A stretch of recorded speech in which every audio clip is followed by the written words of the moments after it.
Hello. Hi, So I'm on my phone. Do you have a presentation? I can barely hear you. Can you make me host?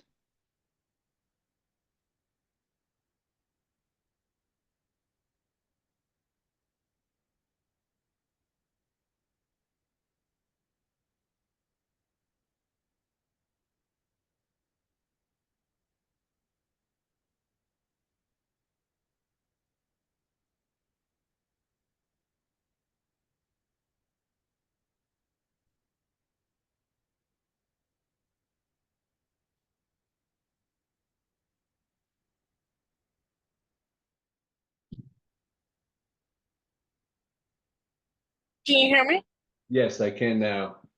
Okay, sorry, it was computer was connected to my car. I'm on my phone. I was trying to get one of the ladies to help you, but seems like everybody's committed to something else. Do you Yeah. have the PowerPoint? You got the PowerPoint? I think Sherrard does. I saw it. Somebody was working on it while I was last looking at it.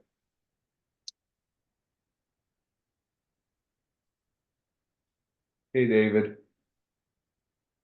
Hey Trevor, how are you? Hey Good. Jasmine, is that really Jasmine or is that Maria hiding behind It's Jasmine's really account? Jasmine. No, it's me. It's me. Yeah, Once I open my mouth, you will find out very quick. yeah. I was talking earlier to Maria on a call, and she had your link, I guess. So I was like, "You look like Jasmine in the picture, but you sound like Maria." The last, actually, the last virtual conference, I hadn't even started working with Massive yet, and but I had to email and all that. And for some reason, I tried to get onto the call, and it wouldn't let me. So my link was no good, or my email, something was wrong. So I went to, I said, well, I know other people, I have access to their calendars. I'll just, pull up someone else's calendar and find the link and click on that link. And so I did, and I used Mike's link, and it came up and it said I was Mike. And I probably could have figured out real quick how to go back and change the name, but I didn't want to do that. I just wanted to get off the call right away. I didn't want people. I was afraid of messing something up. So I was just like, okay, I'm just gonna hang up real quick and find another way into this conference. But yeah, it was kind of funny.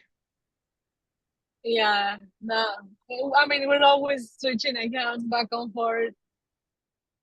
Um, You were on the road this morning at the 8 o'clock call. Were you uh doing a lot of driving today, huh, Jasmine? I know. Well, in the morning, that's the time when I'm coming back from the gym. Oh, So okay. my 8 to 9 is pretty much like on the road.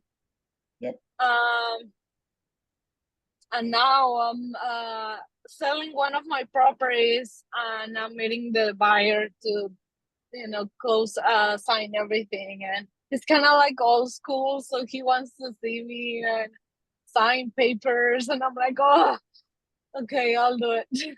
Yeah. How old is the buyer? I think he's on his 60s. Sounds like his 60s. Yeah, yeah.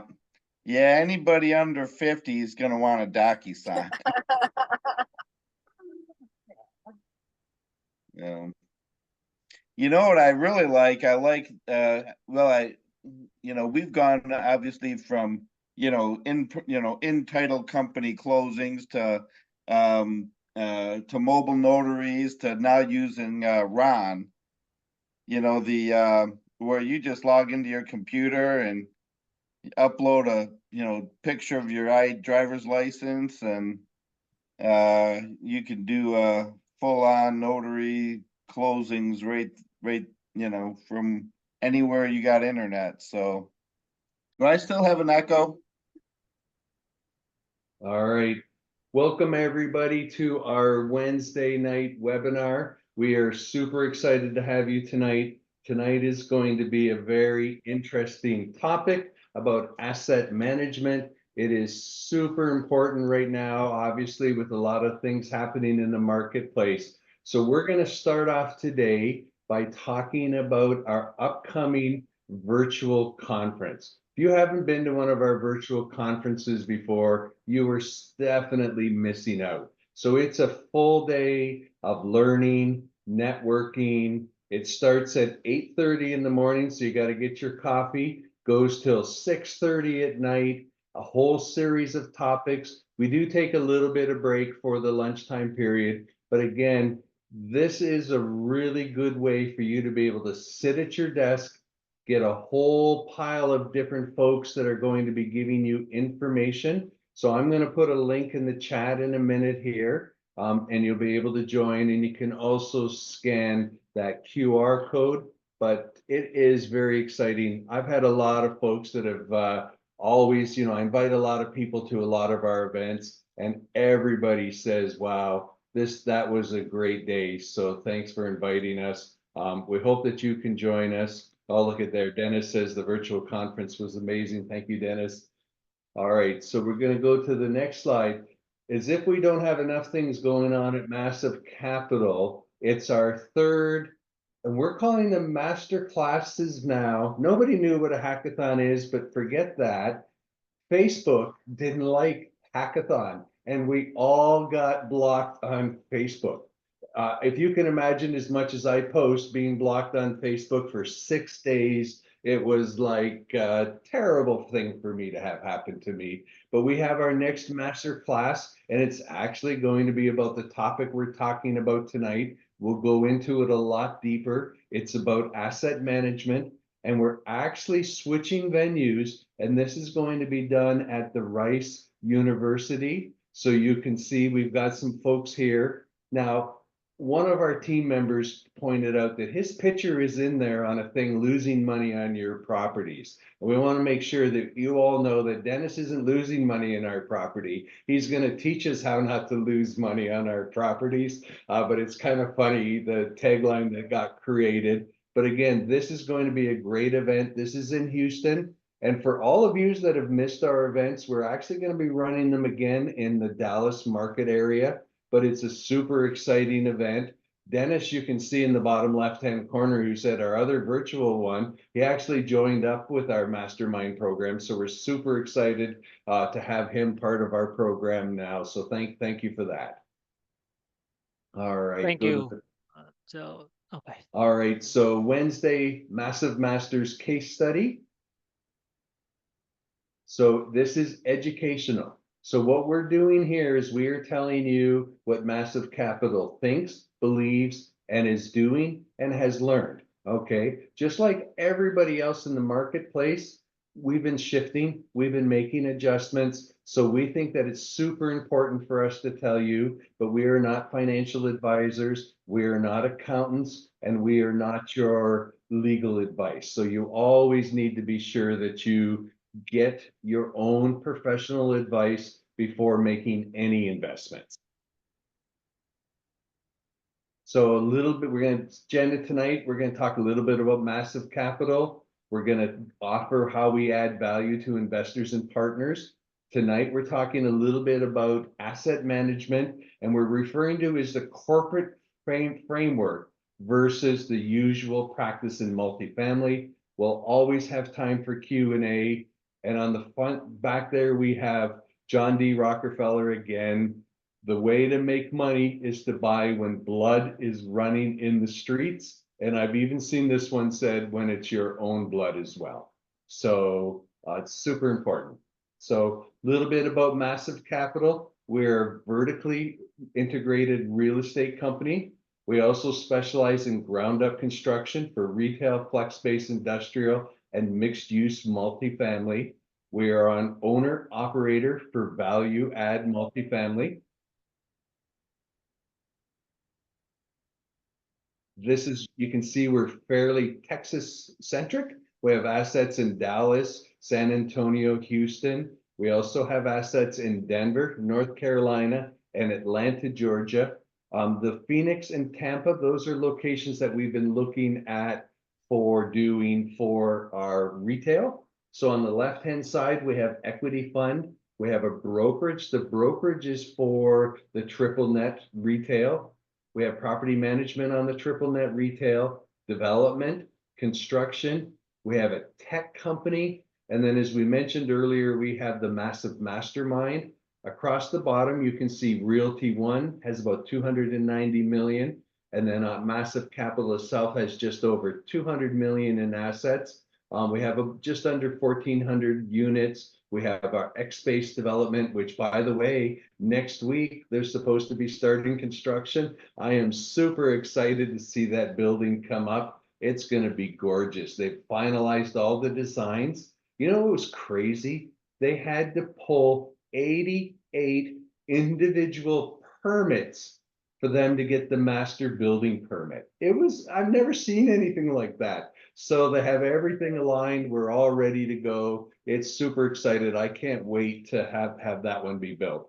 So this is the team behind the team. So you can see we continue to grow at Massive Capital. So we have our full investor relations team. We have an education team now. We have a sales team. We have accounting, asset management, education, acquisitions. And then, of course, in the bottom, we have a lot of the folks from Realty One. Ramesh always sort of gets stuck in the Realty One guys. I don't quite know what happens with him, but he's our director of technology.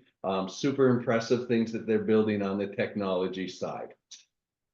So then our partners across the top, we have Shirar. We got him a good headset for tonight. Last week, some people said didn't work, so I think he's gone back to old school. We have Sanjay and then Mike Bailey. Mike's actually at another event in Houston. He's presenting at a local meetup, so we're super excited for that. And then across the bottom, we have our Realty One partners, Bo, Pat, and Alexis. Super excited to be working with them. So in 22 and 23, we closed on 15 syndications. We have some new construction that's going to be happening in Houston. We're finalizing the contracts right now. We have LOIs pending in Dallas, San Antonio, and 3 in Houston. And we're about 90% subscribed on our Horizon opportunity. We've switched out the picture here. And the reason we switched out the picture here, I want to talk about the team behind the team, right? It takes a team to run an asset. We're going to talk a lot about property management today. And so what we wanted to do was say, this isn't even all of us, but this was when we were all together in Houston. And so this is a 506C opportunity. It's an amazing opportunity. Reach out to anyone on the investor relations team and we'd be happy to help you. I'm going to put a link in the chat that you can be able to book a call with anyone on the investor relations team. I also want to make sure that everybody knows, and I'll put a link in the chat, all of our Zooms are uploaded into our YouTube channel. So if you come late, you miss anything, don't worry. We've got you covered. All right, put your seatbelts on. We're ready to roll. Oh wait, I'm sorry. There's one more piece. Do you want to do this piece, or you want me to? Fine, I can take it from here. Thank you got so it? much, Trevor. Really appreciate it. Before I get started, one thing, we are really excited for our May 18th events that's coming up in Rice. That's the first time we are partnering with the Rice Alumni Board and also Lily Startup Hub from the Rice campus. They gave us the space and we're really honored to have it. If you're in Houston, come join us. We're expecting about 70 to 80 people. So we'll talk about the asset management, both what happens from outside, what happens from inside. We'll open the book. So we'll respect the style that we are building on the first two. We're going to show exactly what happens behind the curtain, right? Good, bad, or ugly. And the agenda should be published sometime. By the time we come back here next Wednesday, we should be able to give an agenda. And also for the May 10th, we blended in corporate structure or larger corporation. We have about 3 partners coming in and speaking from their perspective. And then we have some of those well-known speakers who will be coming in the afternoon, that in between we have some tools and fun exercise. So please join. I would love to have you last time.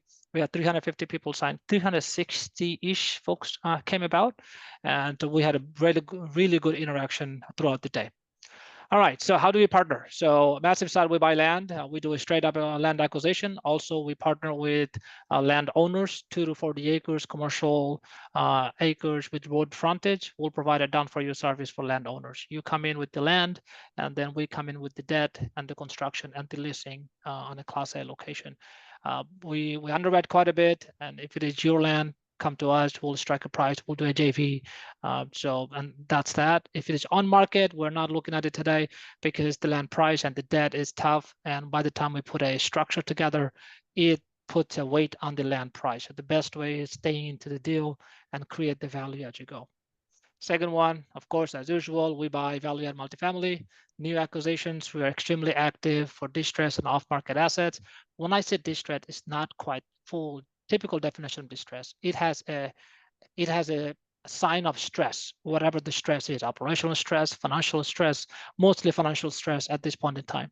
What we're looking for right now, 1980 plus or 1980s or newer, 150 units or more, pitch roof and no coastal area. We do not go Corpus Christi, Baytown, those kind of areas, so no coastal line, but we are pushing upwards and north as much as we can.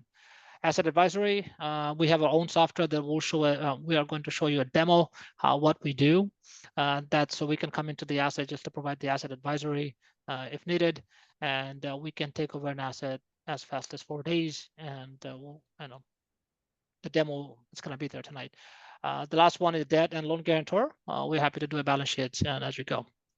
And yes, we have one property under contract that we're keeping. So it's that's under contract, officially under contract, went under contract, I think 3 days ago. So we are going through the process of loan assumption, brand new loan with Arbor at this point in time. And the last but not the least, we have the education. We call it Massive Masters. So as you see it, ask and reach out to any of the investor relations as you go. Okay. All right. So let's get into the asset management. So on the asset management, before we get in, a couple of things. And asset management to us, it's a broad thing. And it goes from the revenue to cost to OPEX or operating expense to financial expense to the CapEx and then the net result. And that's 1, 2, 3 days worth of sessions. So I took one line item and we're going to go through an exercise of how we take a look at it and we go. All right, so just remember, it's all about the cash. We're supposed to have a survey. So, okay, here we go. So thank you. So if you would take about, let's say 10 seconds, if you could fill out the survey, we'd really appreciate it. What we do, we take on your feedback and we share the feedback down the way at the end of the session. We also optimize our webinar topics based on the feedback that you have. So I would really appreciate it if you could take that survey and fill that out. So let's take about 10 seconds real quick. Then we are going to get into the next one. And as you do the survey, if you have a pen and paper handy, that's going to be good because we'll do some quick back of the envelope calculation as you go. And our thought and our framework of this session was what a typical financial planning and appraisal team does in a corporate world versus what we do in a multifamily and the gap between it versus what it needs to be, right? Okay. All right, Trevor, how is the survey looking? Are you happy with the reply rate? We're 42. I got to go or 45. We're moving. We got to get a little bit more, right? We have 93 people, and let's go get into the habit of voicing opinion. We all should have an opinion, and we should express it. That's like a first part of having a conversation, and then we'll do the rest. So, Trevor, is it good enough for me to go to next slide? Good. Keep going. Awesome. Yeah, we're over 50. Thank you. Beautiful. So, multifamily life cycle. So when we look at the asset management framework, so we need to understand what the longevity of the asset management looks like and what's the process. So we break it down typically in 3 different buckets. First one is always, at least our underwriting perspective, when we underwrite new construction 3 years plus minus a year, and then multifamily, it's 5 years and plus or minus 1 year. And depending on the asset, we can do minus 2 years plus 1 year, which is, if you ask us, how do we underwrite? We underwrite 3 to 5 years, which is the standard modeled way of going about the full cycle of the multifamily. You may see 7 years hold, 10 years hold. We don't do that because 5 years is light years within the real estate. We don't know what happens in 7, what happens in 10. That's too far out, make an assumption into the model. So we tend to stick around with 5, which is not too much, not too less, somewhere in the middle. And we feel comfortable with that. So that's why we do that. So the first session that we talk about is the acquisition. It's the whole part of the acquisition. And second part of the asset management is the debt and equity stack. And the third leg is the asset management. In other way, the way we go about making the acquisition, the way we put the debt and equity structure has tremendous impact on how we are going to manage the asset. So nothing is independent, everything is dependent. One builds up another one, and that's how we go. Right? And today we'll talk about the asset management framework as you go. Question was asked about the Massive Masters. Last year we have done, I believe, 17 or 19 partners become GP with us for the first time. Our job is to accelerate the partners' growth by reducing the debt and equity burden. If you are an equity raiser, and if you're running the asset, that's how we are keeping the loan. One of the team came about, they said, hey, we got this property. We did our first deal. This is our second deal, a little bit big enough. Massive, can you help? We said, absolutely. Help you with the liquidity, help you with the debt, provide you some asset advisory with our software, and then you go run the asset. If someone manages a fund, yes, they can go shop around, deal by deal by deal, team by team by team. For us, we have enough deal flow and with the variety of deals, so we can be, a supplier of deals that we go. That puts us in a very good spot because when we raise money on the pref checks or larger checks, we get to say, hey, I'm not looking for your check one time. I'm looking for a programmatic partnership because I will come back to you multiple times. In return, you underwrite our team, underwrite our process, do an audit before we structure a relationship, right? Okay, so the focus area today is asset management. All right, so on the asset management side, as you go through it, what we say, just like the corporate world, right? Every team has a team lead. And I'm going to take ourselves out from the sponsor side into the LP side. So how do you analyze the deal team? So as you take a look at it, each of these sections, acquisition, equity, debt, and asset management, but I would say put a name by the person as a lead. Oftentimes we'll talk about, hey, me and Trevor are sharing the responsibility, which is true. Sometimes we do, but ultimately there's one person responsible for it.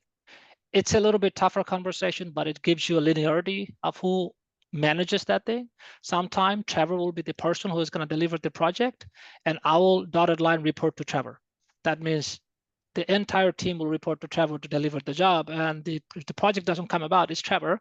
We all are supporting it, and vice versa. So as you underwrite the deal team, put a name on it, the person who underwrote it or who blessed the deal for us to get that contract, and the person who's taking the loan, the person who is in the equity, a person who's, it's not the team, it's the person. And then you get to see how that happens. Because for us, whoever's running the asset, that individual is the holy grail of everything. That individual will be responsible for 5 years, and everything is betting on that individual, right? So that's our way of looking at the world. So as we get into asset management, so the question becomes here, what's the difference between asset management versus property management? You get that a lot, right? Early on, everything gets stacked together. Sometimes property managers will do asset management and vice versa. But let's bring some clarity. Once we get into larger asset, let's say $10 million or $7 million or more, that's where it seems to be, 70, 80, 90 units. Asset manager has to behave differently than a property manager. That going up and down is tough. Not all the property managers become asset manager, versus asset managers should not be property manager. They have different roles. It is important because as someone is growing, they really need to be more and more asset manager, right? Asset manager has a long-term view. They do different things. They manage the property management companies and/or the property managers, and property manager's job is do the day-to-day. We forgot last 3 years that a property manager is not the asset manager. An asset manager is not the property manager. And just following up a phone call, asking for update doesn't really help because you gotta take the team through it, right? So let's show some difference. On the right is your property management company or property manager. They do from day to day to month, and that's where they typically stop. And then we have leasing agents, maintenance crew, then the booking agents. Those are all property management company, and then their sole job is to get people through the door and collect the rent and run that cycle at all time, which is rental incomes and everything. Now, there could be someone between AM and PM, which is a regional manager. So it is important for us to have a regional manager. So for massive side, if you go into a city, we try to build our way of to get 350 units. To have a 350 units, you get a dedicated regional. And the regional will add a layer between the asset management and the property management and help you out. And the expectation is a regional manager goes to property at least once in 2 weeks. So property management company is there. We're talking to property managers once a week. Regional manager goes every 2 weeks. We go every 3 or 4 weeks. There's always the ownership process. And that's how we operate, right? On the left-hand side is the asset management. They look at the whole process. They're like a CFO or CEO of the company. They're talking to lenders. They're talking to investors. They're coordinating with the CapEx team. They're coordinating with the property management team. They're hiring and firing, and they're looking at the cash, and they're guiding the property management company and the asset through the ups and downs. So their job is to provide the overarching view of the assets, right? And this becomes really critical when you have 2, 3, 4, 5 deals. It becomes extremely critical, right? That's why it is important when someone grows, when a team grows, what happens to the back office, how the data coming in, how they're managing 5, 10, 20 P&Ls. And ideally, asset manager should run independently than a property management company. And asset and PM, they should run in parallel, not in series, so they can have an oversight to it. And I'll show you how it plays out. All right, so on the corporate side, at the sponsor level, right? This is a high level, it's different color coding. I like the slide, but I'll talk you through as you go through. Let's go from left to right, then we'll talk about the color coding. So at the sponsor level, let's assume a sponsor has $50 million deals, got 3 or 4 deals going on. What the ideal corporate structure should look like, if that'll be a $50 million company, right? Book value $50 million, they're collecting $1 million of rent. Someone needs to sit down, run the long-term strategic plan, which is like your pro forma that we used to buy. And then we bring the annual budget. Within the pro forma, they should have a 12-month budget. 12 months budget gets tested with the forecasting. We call it latest estimate, right? So let's say we came into this year with a budget. We had a strategy, pro forma, but then we updated the pro forma based on what we understand about the asset, power asset with the budget. Then we have 4 quarters. Every quarter we update that. So quarterly forecast. So this is month number 4.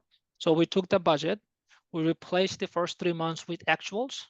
Then we say, hey, if our goal is to get $120 a year, and I am at a month number 4, first 3 months, I collected $10 a month, I'm at pace, no problem. If I'm high or low, then I have to change my pace as you go. So that's there. Then you got reporting. This is like a cottage industry by itself. Then you have the whole master data, how data is coming in, how data is going out, and that kind of stuff. Then you have the technology. So Massive is a relatively new company. We're 2 years into it, but we built a structure based on that. When we came about, we said we're going to do multiple deals, and multiple deal will be at a different phase in life. And we're going to have multiple property management companies. So we'll have multiple people giving us the data from multiple softwares or property management companies like Entrata, ResMan, OnePage. How do we do about it, right? So that's how we built it. Here, the color codings is the dark blue is the high automated potential, and then the light blue is the medium automated potential, and the light one is the low automated potential. So that's which is the version of that is right. And again, I'll go through quite quick, then I'll close that back to the multifamily, the corporate versus multifamily, and the gap and how we go about it, and how you should take a look at it, at least a version of it when you analyze the deal team, when you analyze the project, and you get the reports, right? Full disclaimer, we had our fair share of learnings and mistakes, and we're evolving as we go. We didn't get here right away. It took us a lot of grunt work to get to this point, right? So when you look at a new team, look at the point of grace as well, give them some time as they come through. All right, so what happens at the asset level? Typically at the asset level, at the week 1, we should have at least the initial report of cash collection. Day 5, usually you know how much cash you have collected. Then we start working on the month-end close, accounting reviews, month-end reporting start, and quarterly report starts. Now, this 5 and 4 doesn't happen unless you are fully automated. Maybe your big shop will happen. On the smaller ones, sub 200 million, 300 million, it doesn't quite happen right away. But accounting review begins, month-end close happens at the day 10 for us, but the flash report, the cash, we already know in day 5 what happens, unless it's a Monday or Tuesday. Week 2, the finance update's already done. Review forecast starts with the business and the property management companies. And so all the reports go out from the property management company to the sponsor team on a week 2, right? So week 1, property management company reconciling everything, and sponsor team knows how much cash we collected. That has an impact to the rest of the month. Week 2, they're closing the book. They're saying, I'm done. Accounting has has been cooked and baked, and it's all good to go. Week 3, that's where you start reporting out. The sponsor team will manage the working capital. If you have a special projects, we'll take a look at it. We'll take a look at the CapEx. At this point in time, I'll come back to that. But look at number 6, the investor reports. Typically on a week 3, investor reports should be going out. That's what we try to follow. So that has been our model. Yes, we failed to do a bunch of times, but we are striving to this model. Week 1, first report. Week 2, workday 10, we close the books. Workday 15, reports come to us. Workday 20, we want to push out the investor relations as we go. And from the massive investors, we started 4 or 5 different formats. We are moving up to 1 format now. We have David Foran on the call. He's our portfolio asset manager. David, thank you for doing all the work that you do. We have 2 other finance team reports to him, but he is reconciling the standard template, standard model as we kind of go about it. And the week 4, again, we look at the revenue and account payable, account receivable, risk and opportunities. So that's at the asset level for us sponsors and you investors. Now, at the property level, we changed the style. Week 1, it's like coming in. So this is April 24th. So this week, all we're going to talk about next month, what's going to happen. That's the part of the property management or asset manager's role, because I don't have much of a time. I have only 30 days. So last week of the month, we start looking ahead next month. So week 1, it's all about making sure I'm on pace. Week 2, I am looking for concerns and comments so I can change my course or speed or whatever I have to do. Week 3, I'm already done. There's nothing I can do to change what happens within that month, except all the bills I gotta pay. So we get to decide, do we preserve the cost in week 4 or do we kick it over to that? So cash management becomes a conversation. So we start the month-end conversation or 4-month conversation week before. Then week 1, it's all about maximization. Week 2, optimization. Week 3, damage minimization. Week 4, you're done. So that's how we kind of operate our assets. All right, so let's go to the next slide. And now, so what's the framework that we do? So again, to recap our framework, we love frameworks. It puts everything on a structure. We have a business plan. We have a team. We have performance. Everything that we do on the performance is we are measuring it continuously at all time. We're trying to create an equation so we can measure our performance and we can optimize as we go. So today we're going to talk about this asset management right here on the operation side here, and only 1 bucket. So operation is a big deal. It's a lot of things we can do. We'll talk about only 1 item today, which is the revenue management, right? So I had some rights on that thing. It's called revenue management. What we try to do, we try to build an equation. 1, then a 2, then a 3, then a 4, then something happens. And let's run that equation till it fails. If it breaks, we figure out where the equation is failing. So we map everything out. So for us, multifamily, it's a revenue game. We have to be cost efficient, but it's the revenue game. If the pro forma doesn't underwrite on the revenue, we are in a world of pain. So everything starts on revenue, and that's our model bias and everything else. So when a broker says, cut the cost, cut the tax, and cut the insurance company, you'll be profitable, our reply is, hey, that's between you and feds. I'm not getting into the state. That's not my cup of tea. We're going to underwrite the way I see it. If it doesn't pan out, let's be it. We'll move on to the next one. So for us, it's a marketing from the revenue side, and I'll walk you through how that matters. And it starts with source of leads and ends with assigned leads. And data management, And the last one is the process operations. One thing is what we say, yes, I could come from a corporate world. I could run a P&L, but that is different than I'm running that in a multifamily. There's a domain expertise, there's a domain knowledge. And on a large organization, we have tens of people reporting to us. Tools and systems are there. But in the multifamily, we may not have it, especially when you have multiple properties and using 2, 3, 4 different types of property management company, it becomes complicated. So pay attention to what we say and how we say about it. And last thing is whatever KPI that we have, it needs to be actionable. I measure something, and that means I need to be able to do something with it. Otherwise, I shouldn't take a look at it, right? So we look for independent variables as you go. All right, so for us, it's a revenue. I'll walk you through the model, then I'll do an exercise. So it's a revenue. And revenue, we think about revenue, occupancy, collection, add-ons, which is what's my occupancy, what's my cash collection, and what is my miscellaneous other income. That equates to the revenue. I know then second one on the occupancy, it's new lease and renewal. That's what I do, right? My renewal and my new lease is that. Still, if I talk about what is my new lease coming up and what is my renewal coming up to a property management company, and they're going to tell me whatever they tell me, but I cannot drive an action for them. I can call them 10 times a day by saying that, hey, how many new leases coming up? But at some point I'll become annoying, right? So as you look into KPIs, you need to go to the independent variables as much as you can, so you can dial up or dial down that particular action, then give you that, right? So on the collection side is operations and communication. I'll break it down a little more. Same for the add-on is the operations and the community. So let's look at the occupancy. New lease, it's my lead gen as my operation. Outside the house, inside the house. Renewal is my operation and communication. If I step down one more time, the lead gen, it all depends on what's my acquisition cost and how do I spend that money to acquire a customer. Operations means once somebody applies in my, submits the form, how quickly I'm getting to them, how strong I am to do the closing. That's going to depend on do I have a process and how many FTE, full-time employees I have. Same thing for renewal. Operations, if I have 400, 500 units, I'm collecting. I'm like a cash collection business. I'm collecting. If I don't have a process that builds up a reminder, an email, a text, cash collection, and if I don't have enough FTEs, then it's a tough one. Also, renewal it has a component to communication. It's the frequency and the vehicle. That means how often I am in front of my tenants and how I'm being in front of them. Do I put a letter on the door? Do I send the email? Do I do a text? Do I drop a ringless voicemail? And that's going to boil down to a culture.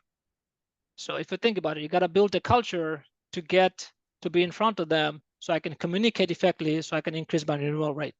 That's like half of the battle. If I don't have enough people in process, my operation sucks. Even though I have a great communication, my renewal rate still doesn't go. If there's no culture, if the tenant doesn't feel like it's a nice place to be, people are there, they listen to you, at least they react to when you say it, we're not going to be able to get the renewal, right? And same for lease and the whole bunch of stuff. I left it for you guys. You can take a look at it. And on the add-on, it is interesting what we do. The miscellaneous income that we can do has a lot to do with operations, same as process FTE, but it also has a lot to do with the community and the culture. So on the renewal culture shows up on the community culture. And the way we build community, we do events and reviews. On the events, we have a yearly schedule. Trade hamburger for reviews, trade hot dog for reviews, make them feel good. And if they feel good, if I have the right process, I can get good reviews.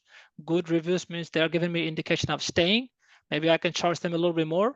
Maybe my renewal rate will go. So on the left-hand side, we started with just the revenue. But on the right-hand side, I got to build a culture. I got to have a process. I got to have enough people. I got to have enough training. I got to know the cost of it. I need to have a yearly schedule and that. Some property management company barely would have it. The big ones will have it. Some will not.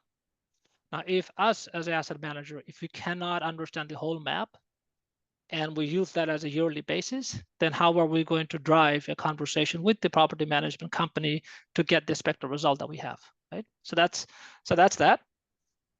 And then I have about 10 more minutes. What I'll do an exercise, a demo. So get your pen and paper ready.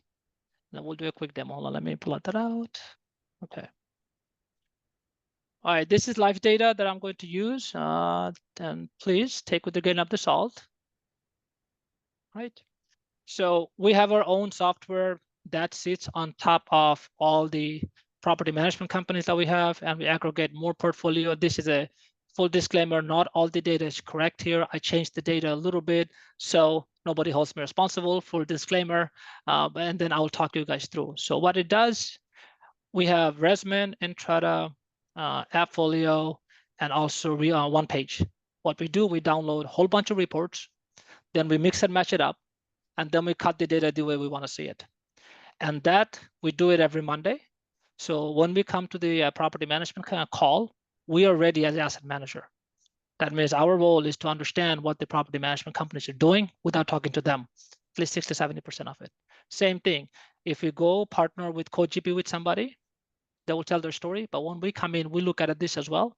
And also we could share the information with the other sponsor team or our co-sponsors by helping them guide the conversation. And this was our platform of all the assets that we don't perform, that we had to go in and help, and also all the assets that we operate as well. So this is McCollum in Dallas area. We've got 417 units. We started the year at $1.51. Right now we're at $1.61. It gives me all the cuts of the data. I can go take a look at it. I know what my unit count, what my square footage, all this counts this way. So that's the first thing. It's a standard cut across the portfolio. I can take a look, different assets, where they at. Amberwood, it's in the Dallas area, $1.22. Creekside, it's in Colorado, $1.27. Macon this, and then Pasadena here, $1.16. The Fate, Warner Robins, and Watershed. So this is our dashboard that we use where we aggregate the portfolio and independent tool software. And now we're doing a coded projects to do an API so we can bring the data without doing an error. All right, so let's do an exercise. So we're going to talk about today McCollum. And the question is, we're going to go back and put our asset management hat on. And we say, hey, we're end of the April, we got May coming up. So how we are going to calculate the target vacancy that we're solving for next month. And then we're going to drive in what's my action, right? So that's us. And that's the exercise that we're going to do. This session is going to be quick, but you can ask me a question. I will answer as you go through. That's not a problem, right? So first thing first, I know my rent. I'm happy. I'm getting some spread between those two units. I'm happy, and I know my relative positioning compared to the other two properties that I have. So I know it. Now I'm going to go in. First thing we're going to ask the rent roll table right here. What we have McCollum. So I changed the number here 417 to 47 just because. So this dashboard, what it does, it tells me how many occupied, non-occupied units that I have here, and gives me a ratio here. So the business plan that we started, that we talked about here. Where is this? Right here, the business plan, the annual budget. So annual budget calls for 92% occupancy. I'm at 80%. So I have 4% spread.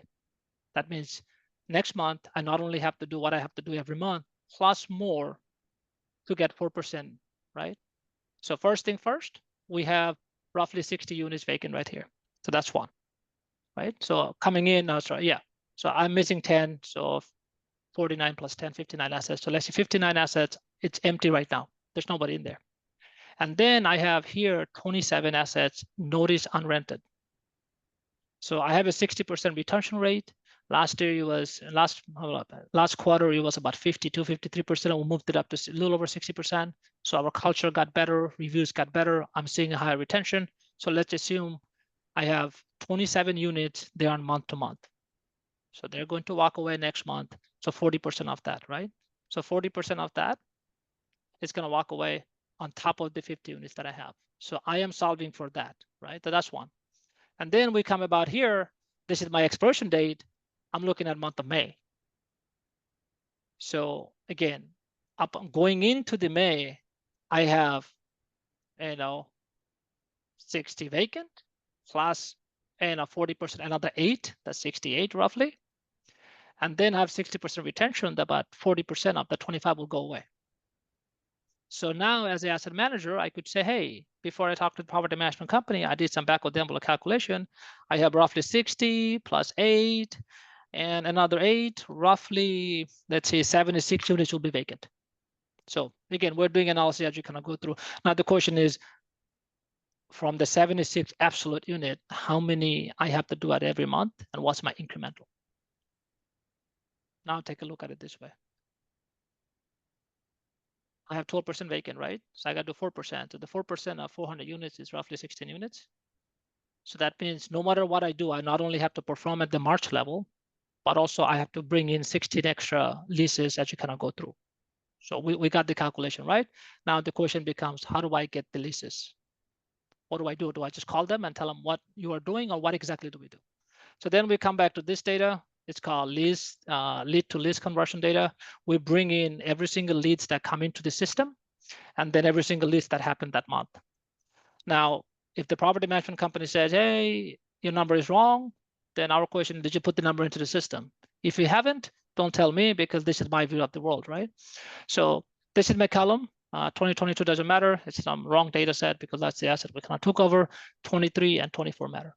So our first pass is we take a look. This is our step-by-step equation. How many leads coming through the door? How many application happened or property tour happened? And how many application was signed in? How many were approved? How many was leased? So I have a step-by-step process flow, right? And that way I could tell if I have 4,100 application coming in, 1,000, coming up. It's a lot. I almost have 100. 100 divided by 4, I got 25 tours every single week. Do I have enough people in my operation team to have it? Is it the people issue or the timing issue, right? And to schedule to get 10 people, 25 people through the door every single day, every single week, how many times I gotta call them to remind them? So this is your process check. So 2023, I did a quick calculation. Every lease, we needed 22 leads. We did a lot of house cleaning and process and operations and timing speed. So we speed up, we trained. And now this year, we are leaning towards about 20 leads and 1 leases. So we got improved by 10%, which is okay, because 10% improvement when market goes down, it's like a huge improvement, right? So year to year, 10% improvement. And then on top of that, the whole pocket went down on the performance, but our McCollum asset is the best. Our property looks the best. Our process is the cleanest. We get the most amount of lead, and then we're still behind by 14, right? So the question becomes, where do we go and get some more leads, right? Then we drill it down here and try to understand what time of the month I get more leads. Is it week 2? Is it week 3? Is it week 4? What it is, right? So we map it out. And then from there, we drill it down which days this happened. Then we drill it down exactly where my source of leads coming from. So instead of going back and telling the property management company, hey, look, I am 4% behind, I need to have 16 more, we can drive the action all the way down to, hey, we need to spend more money into apartments.com, or go to Zillow, or go to Facebook, dial up, dial down, because not only I need to get, not only I need to get, let me see, 265 leads, plus I need to get more. April data hasn't come in yet, so don't worry about April data. March data, so not only I have to get 380 leads, on top of that, I need 16 extra, and 20 leads, 1 lease. So I need another 300. It's not theoretically possible, so we do incremental changes, and we update the pro forma as you go. So that's how we look at it. And now if you ask me the question, what happens to the Stonewall, all this kind of other stuff, McCollum, I'm gonna close the conversation. Cash collection perspective, we are ahead of the pro forma. We are fine because our cash collection, revenue collection is really good. We bumped up the rent a little bit. So our cash collection is good, even though we are occupancy target, we are behind, but we are not letting the guard down. We're going like a line by line by line, and then each of the sources and exactly who's going to do it and not, right? Then we calculate, going back, what is my cost of acquisition of per lead, and then we spend the money on the marketing to get the leads out of the way. That was a lot. So I appreciate you guys listening in, and hopefully you guys appreciate, at least in the back of the envelope, some of the work that happens. Now we have 1,400 units. It becomes really convoluted and big and messy. So we try to structure it. And that's a part of the thing that we talk about at the Massive Masters, right? You need to bring the corporate structure if you want to grow. It's not a part-time side hustle, one into apartments. It's a full-time, fully structured data, and so you can drive conversation as you go. And that way, it doesn't have to be Shariah's way or Mike's way or David's way. It becomes easily transferable. Anybody can come in and spend some time and drive a actionable items down the way. So that's how the Massive happens. And I got a note last time what the Massive does. Massive Masters, we do 5 things. We have a community. We share data. We have hundreds of meetings every year. It's a totally hands-on work. Less of a YouTube University, more of a let's get to the work and show on the other side. We do a lot of training and education. We are academic. We want to be close to the academia and bring in as much as we can. And then we have lots of tools and tactics. If we would not know how to market, we would not be able to drive this conversation. And it is tough for someone to come in off some different background and get to that speed right away. So we come in and give you guys the bridge so you can walk on our shoulders. So all of our partnerships get the access of our finance team, get the access of our marketing team, and our investor relations team. We do lots of events. We meet people that way. And also we got the perks. We got the CRM and the marketing process and everything else. So our methodology is that old school way of saying, go network with a broker, a lender, and build a relationship. For us, once you come to Massive Masters, you don't have to build a relationship. We already built it for you, and you go around on our shoulder. And that way you get less of a noisy deal and you can get to it. Deal flow, don't have to worry about it. We got room full of deals, go underwrite that. Software, don't have to worry about it. Come take ours, right? So it accelerates the journey as you kind of go through. So, all right, Trevor, back to you, buddy. There was a lot, so. That was a lot. That was deep. That was deep. So whose head is spinning? I think everybody's head is spinning. So I think from really what I want to say is the most important thing is most of the time people are looking backwards. They wait for the months to end. They get the report. It's not even finalized almost till the 3rd week. So in theory, you are already 7 weeks behind and you're looking at the data. You cannot manage and do that, right? You have to look forward to make your plan. And then if you don't have all of the pieces right, if you spend a whole pile of money on marketing, but you don't have anybody in the office answering the telephone, if they come to the place and there's trash all over the place, they talk to some tenant and they say, and I've been there, I've done a lot of property tours in my life, don't move here, because I always never say I'm buying the property, I'm just checking out the property. How many people have done a property tour and somebody said, don't move here, right? It happens all the time. You do not want to be that place. You want to be that place where someone says, man, it's a very responsive place. I mean, nobody wants to pay rent, right? Nobody's always happy. But if you create a place where people feel I'm coming home, I'm coming to a place where people listen to me, care about me, try to provide a safe environment for my family to live. That's the goal for all of us that are buying communities to make them better. So anybody got any questions? I know that was a lot of data. I would add on to what Trevor was just saying. Very much about you don't want to be that property, but you might want to buy that property. It's you don't want to buy a distressed. There's distressed properties where the property itself is distressed, and you have distressed properties where it's the business operations of the property that are distressed. And when you have an organization like Massive that I like to think we have our act together most of the time, you know, we can, Strier's laughing, you know, you know, you can get a really good deal to find a nice property that's well maintained, but isn't run the way it should be run. And at the end of the day, you know, it's a lot more than just bricks and granite and stainless steel. It's a business and it has to be run like a business. And all of the things that, you know, that's where the rubber meets the road, because there's a lot of people put their, they'll look at their underwriting and they'll say, hey, this is a great deal, and they'll buy the property. And if you don't have the right asset managers, you don't have the right property managers, have the right people in place, looking at the right metrics, you're not going to run it any better than the last guy who went broke selling it to you for a good deal.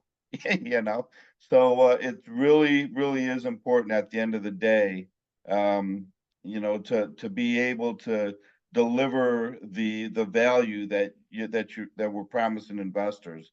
We buy properties that aren't running well, and we've got weeks and months and years to get them turned around and running like clockwork. And the idea is that's the time to sell it at some point down the road. But yeah, in regard to those property tours, we've I've seen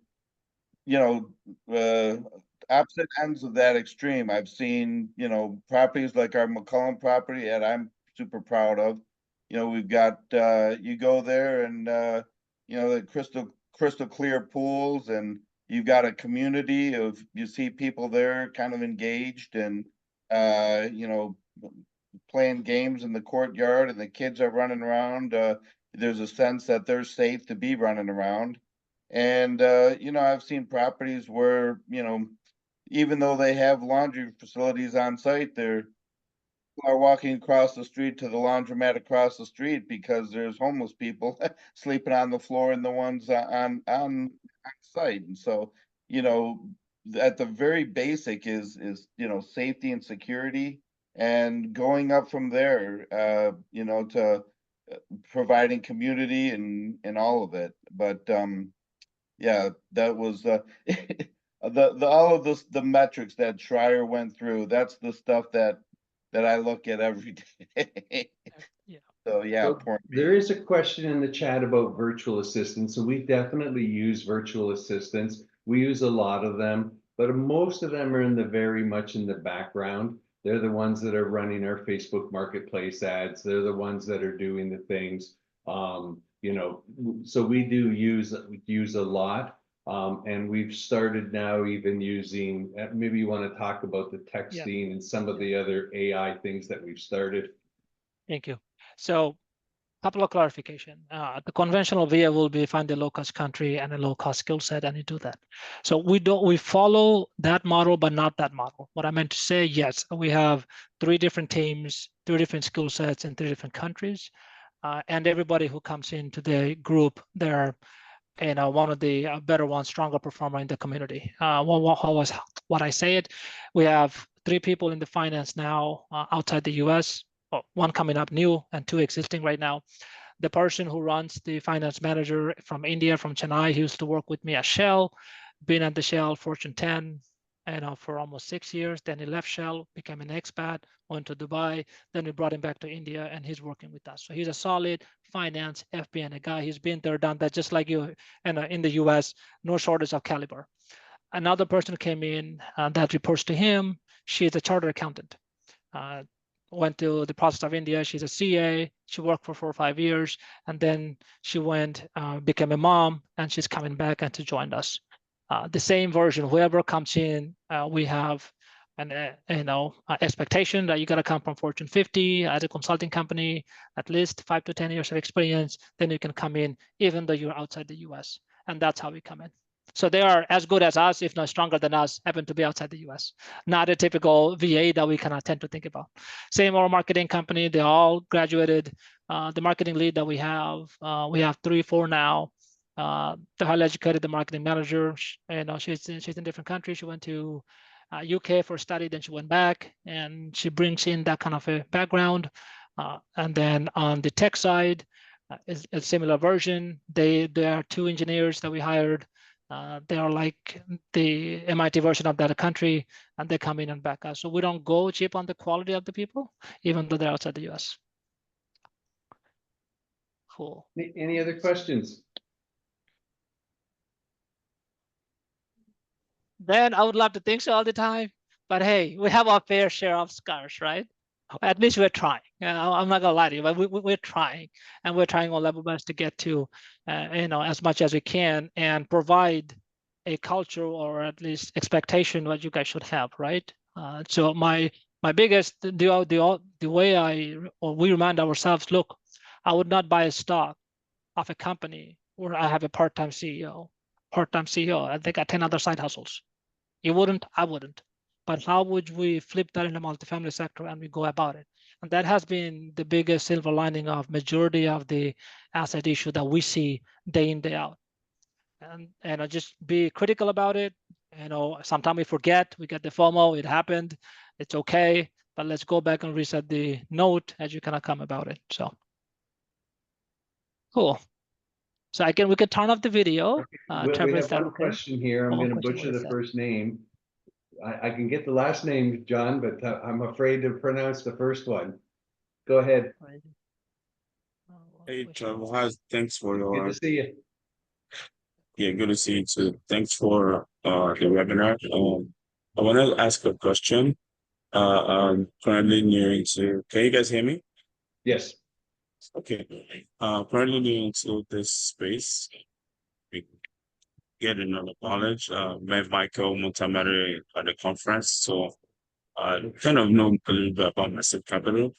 But at the moment, I currently have some deals we're looking at trying doing underwriting, and I wanted to ask if it's something I can present to Massive Capital and they can come in as a co-sponsor GP on the deal. Is that something Massive Capital works on, and is that opportunity open? So that's my question.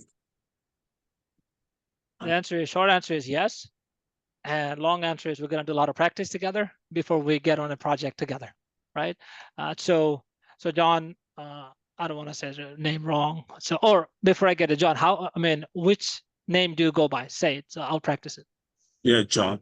John, okay, cool. John, So John, yes, we co-sponsor deals for the new partners as well who are coming and joining in, and with an asterisk on the side. For us, it takes about 2.5, 3 months to build a new relationship. And our philosophy has been, we want to practice first, shoot some shots first, simulate a game. And then if we think we're a good match, let's go play the game, right? Which is why if someone puts a property under LOI, then gives us a call and we don't know, it's too late for us. So John, if we want to partner, let's start bringing the deal, let's underwriting, because interesting part is with the lens of how you underwrite, how we underwrite, we could see if it can work or we cannot, right? Because underwriting is, we make assumptions. The assumption based on how we see the world, based on what's my expectation, based on my time availability. So a lot of things that kind of boiled in. So long way of saying, yes, absolutely, we're open. And the practice time is before you put a property under contract, and let's go practice early on. So it takes about 2.5, 3 months as well, keep on practicing. So underwriting together, it's first step of working together. Not LOI, give me a call, then we kind of go about it, right? Unless we have seen each other before, we have worked with each other before, we know the nature and the culture and the longevity, then does it make sense? Yeah, it makes sense. Thanks for sharing. And I did put a link in the chat where deals could be submitted, but again, don't send us something that's on market. We already saw it. There needs to be a reason with some things, right? We underwrote so far. We're getting close to 1,000 deals. We're over 950, I think, right now in the last while. So we're looking at a lot of deals. So if it's on market in an area we're looking at, we've probably seen it. But if you have something special, and again, we would only do deals outside of markets where we're already doing deals with an experienced team, because we want to make sure the asset management's done right. And it's a lot of work to manage somebody else as well. Yeah, makes sense. Come to May 18th, it's gonna be fun. Yeah, it makes sense. My buy box is Texas. So currently I have 1 or 2 off market deals that I'm currently working on the store. Yeah. Yeah. Awesome. Good. I'm going to stop the recording. All that means is you can ask